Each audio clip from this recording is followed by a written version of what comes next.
Welcome to another video. আজকে আমাদের দুজনেরই ছুটি ছিল।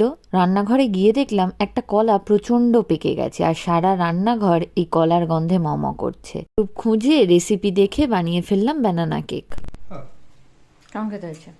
হঠাৎ করে রান্নাঘর থেকে শুনতে পেলাম আকাশে হেলিকপ্টারের আওয়াজ। তা তো জানোই, ইউকেতে বিভিন্ন শহরে এখন প্রোটেস্ট চলছে, আমাদের শহরেও তার থেকে বাদ গেল না। দুর্ভাগ্যবশত প্রোটেস্টটা যেদিন হয় সেদিন আমাদের দুজনেরই ছুটি ছিল। যাই হোক, কোনো অসুবিধা হয়নি। তারপর সৈকত বলল যে দুজনেই বাড়িতে আছি, রাত্রিবেলা চলো ভালো কিছু বানানো যাক। আজকে সৈকতকে দিয়েছিলাম প্রথমবার জীবনে ময়দা মাখতে। ও তো ময়দার সাথে প্রায় একটা যুদ্ধই চালিয়ে নিল। ডিনারে বানিয়েছিলাম লুচি আর ছোলার ডাল। ভালো, কেমন খেতে হয়েছে? ভালো লেগেছে? ছোলাটা হেভি হয়েছে, কি বল? রেস্টুরেন্টের মতো হয়েছে। Thank you.